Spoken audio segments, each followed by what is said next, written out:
तो आज हम बात करने वाले हैं जो कि आज drug store and business management के बारे में बात करने वाले हैं।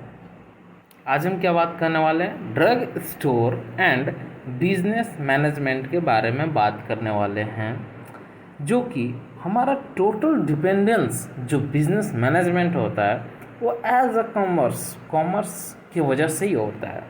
चलिए देखते हैं कि कॉमर्स होता क्या है। ठीक है, कॉमर्स क्या होता है? Commerce is that aspect business activity which is concerned with distribution of goods and service produced by industry। मतलब जो भी हमारे बिजनेस में जो एक्टिविटी का एक्सपेक्ट है, जो हम करना चाह रहे हैं, जो हम कर रहे हैं, उसका जो कंसर्न है उस किसके साथ है?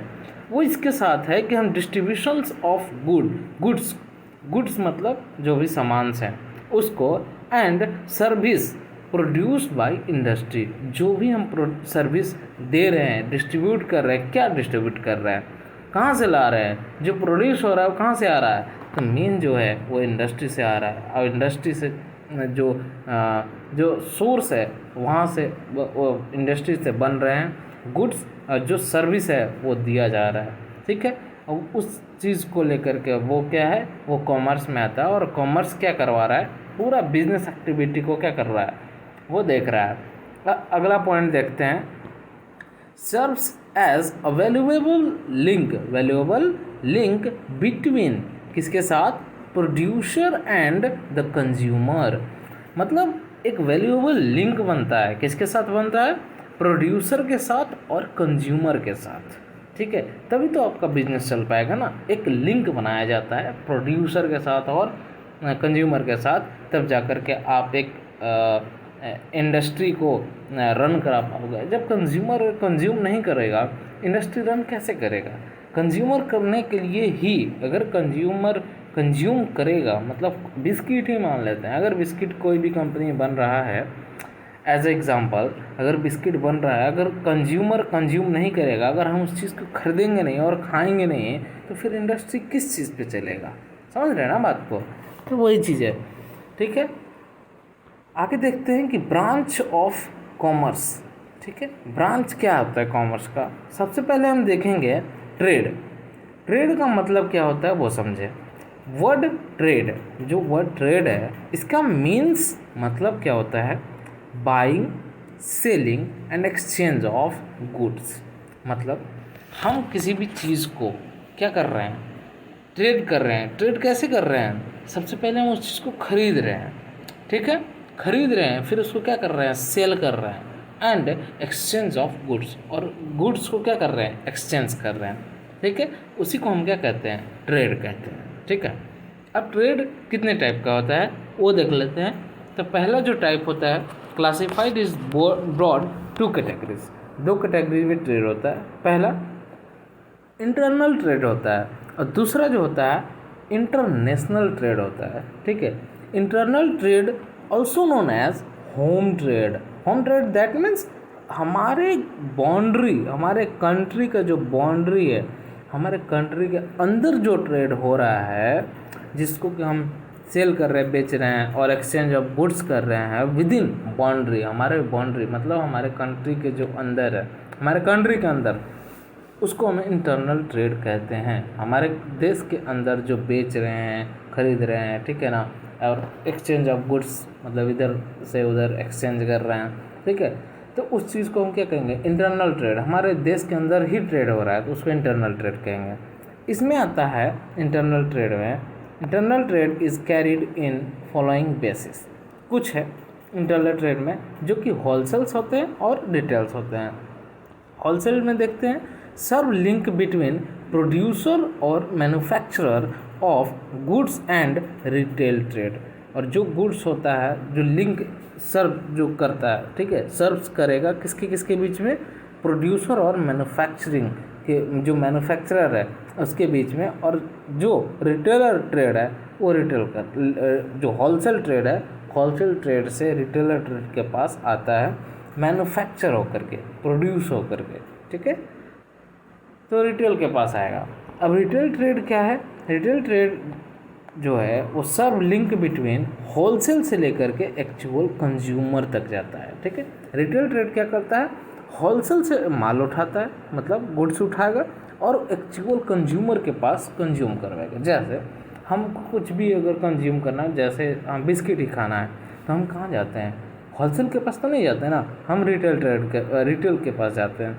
जो रखा है और रिटेल में रखा हुआ है वो होलसेल से उठा करके ले करके और रिटेल में ला करके रखा है, और हम वहाँ से क्या करते हैं? कंज्यूम करते हैं एक्चुअल। ठीक, कंज्यूम करते हैं। अब बात करते हैं हम इंटरनेशनल ट्रेड का। इंटरनेशनल ट्रेड में क्या होता है? जो इंटरनेशनल ट्रेड कह रहा है वो ये कह रहा है कि government of the different countries, मतलब हमारा जो भी प्रोडक्ट है वो हमारे दूसरे देश से क्या हो रहा है? ट्रेड हो रहा है। जैसे हमारे देश में बन रहा है, कोई भी प्रोडक्ट बन रहा है, और वो प्रोडक्ट अगर हम किसी अनदर देश में सेल कर रहे हैं, दूसरे देश में सेल कर रहे हैं, बेच रहे हैं, वो क्या हो रहा है? इंटरनेशनली ट्रेड हो रहा है।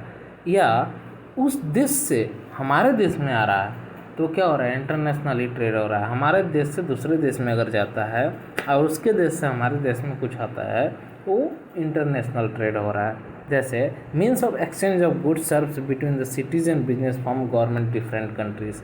दूसरे कंट्री में हम ट्रेड कर रहे हैं, बेच रहे हैं, खरीद रहे हैं, ठीक है ना, ये दोनों काम कर रहे हैं तो ये इंटरनेशनली ट्रेड होगा, कहा जाएगा। अब इसमें दो सब डिवाइडेड इनटू कुछ डिवाइडेड में देखते हैं। इंपोर्ट ट्रेड, जो हम किसी चीज़ को इंपोर्ट कर रहे हैं, मतलब हम जैसे अमेरिका है, अमेरिका से डिफेंस सिस्टम को अगर हमको लाना है, ये छोड़ो, अमेरिका से हमको कोई मेडिसिन ही लाना है, फार्मेसी की बात ही कर ले, अगर अमेरिका से कोई मेडिसिन लाना है, मेडिसिन ले करके आना है, मतलब वहाँ से ख़रीदना है, तो वहाँ से अगर हम ले करके आ रहे हैं तो क्या कर रहे हैं? हम इंपोर्ट कर रहे हैं, मतलब इंपोर्ट ट्रेड कर रहे हैं, वहाँ से ले करके आ रहे हैं ना, तो उसको हम इंपोर्ट कर रहे हैं। अगर हम एक्सपोर्ट की बात करेंगे तो हमारा हिमाचल प्रदेश सबसे बेस्ट एग्जांपल है, जो पूरी दुनिया में वहाँ से जाता है मेडिसिन, ठीक है ना।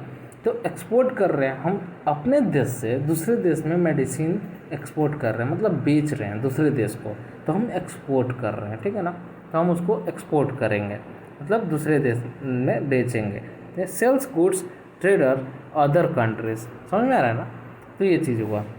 अब बात करते हैं एंट्री पोर्ट ट्रेड के बारे में। एंट्री पोर्ट ट्रेड क्या कहता है? When trader purchase good from one country and sell the same goods to another country.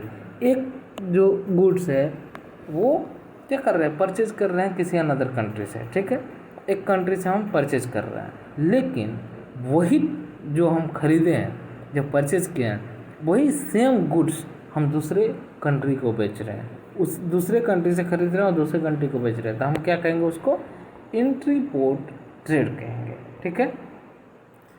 चलिए बात करते हैं अब दूसरा में देखते हैं activities revolving around trade such as. अब इसमें जो एक्टिविटी लगेगा ना, वो क्या क्या लगेगा?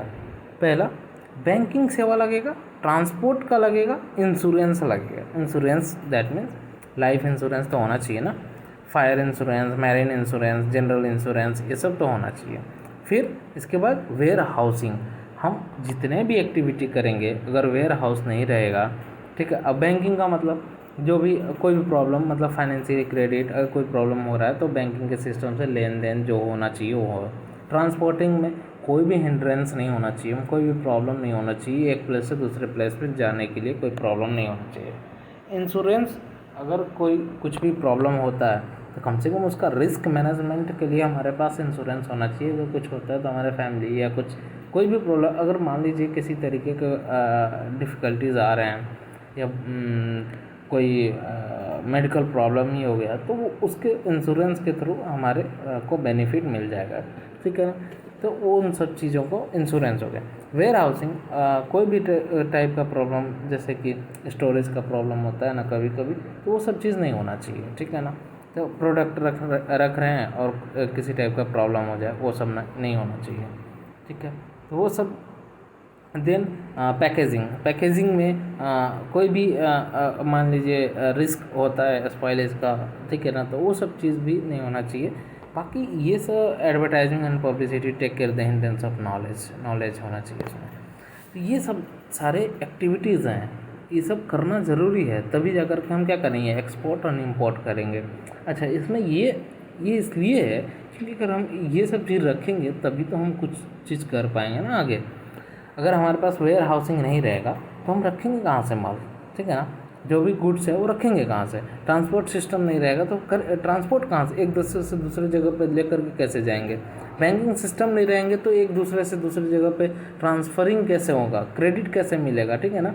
इंश्योरेंस नहीं रहेगा तो ट्रस्ट कैसे होगा, अगर कुछ भी होता तो प्रॉब्लम हो सकते हैं, ठीक है। पैकेजिंग होना ज़रूरी है, ठीक है, एडवर्टाइजिंग होना ज़रूरी है, ये सब चीज़ होना ज़रूरी है। तो ये activities revolving around the trades, और जो ट्रेड्स का एक्टिविटी है ये हमारे बीच में है। बात करते हैं अब फार्मास्यूटिकल मैनेजमेंट का। जो फार्मास्यूटिकल मैनेजमेंट है ये 3 टाइप में है। एक टॉप मैनेजमेंट होता है, एक मिडिल लेवल मैनेजमेंट होता है, एक लोअर लेवल मैनेजमेंट होता है। टॉप में जो होता है board director and chief executive होता है, डिपार्टमेंट हेड ब्रांच मैनेजर होता है, और supervisor superintendent sales and section officers होते हैं, ठीक है। इसमें हम देखेंगे ना कि जो टॉप लेवल है it is the ultimate source of authority to frame the policies और इंटरप्राइजेज। पॉलिसीज़ वगैरह ये बनाएगा, कोई भी रूल रेगुलेशंस हो गया कि मतलब मैनेजमेंट का कोई लेवल अथॉरिटी फ्रेम करना होगा तो उस लेवल का वो करेगा। देन सेकंड जो मिडिल लेवल का मैनेजमेंट करेगा, कोई भी फंक्शनिंग से एफिशिएंसी हो रहा है, डिपार्टमेंट को कोई प्रॉब्लम्स हो रहा है तो उस टाइप का करेगा। देन लोअर लेवल में अगर कोई प्रॉब्लम इशू हो रहा है तो वो इंस्ट्रक्शंस देगा, गाइड देगा डे बाई डे, और एक्टिविटी पूरा टॉप लेवल तक पहुँचाएगा धीरे धीरे, ठीक है। टॉप से मिडिल, मिडिल से टॉप, लोअर से मिडिल, मिडिल से टॉप तक जाएगा, ठीक है, वो उसको लागू करेगा। तो वो सब चीज़ होते हैं, ठीक है।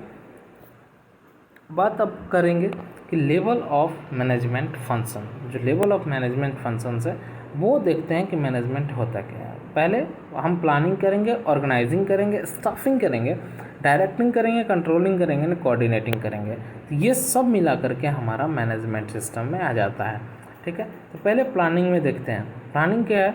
इट इज़ एन इंटेलेक्चुअल और a mental exercise requiring imagining and judgemental. हम देखेंगे उसका एक मेंटल एक्सरसाइज, इंटेलेक्चुअल, पर्सनालिटी, ठीक है ना, इमेजिनेशन देखेंगे, जजमेंटल उसका देखेंगे, है ना।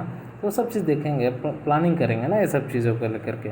देन ऑर्गेनाइज करेंगे सारा चीज़ों को, means of peoples and contributing the effort toward the attainment and common objectives, ठीक है। देन स्टाफिंग करेंगे, स्टाफ को देखेंगे, उसको सिलेक्शंस करेंगे, कम्युनिकेशन, पार्टिसिपेशन से काउंसलिंग, ट्रेनिंग, कॉम्पनसेशंस एंड ये सब चीज़ें जो है ETC ये सब चीज़ करेंगे। डायरेक्टिंग जो इंस्ट्रक्शंस, ऑर्डर एंड इंस्ट्रक्शंस जो है इन्वॉल्विंग इशू जो हो रहा है वो उसको देखा जाएगा। देन कंट्रोलिंग, एक कंट्रोल फ्रेम किया जाएगा जो कंफर्म करेगा प्लान ये सब का, ठीक है। देन कोऑर्डिनेटिंग जो let down ultimately the fulfil the various department, ठीक है, ये सब कोऑर्डिनेटिंग करेंगे। तो जितने भी हैं ये हमारे इतना मैनेजमेंट का सिस्टम है कि कौन सा management, level of functions management, ठीक है। अब हम बात करेंगे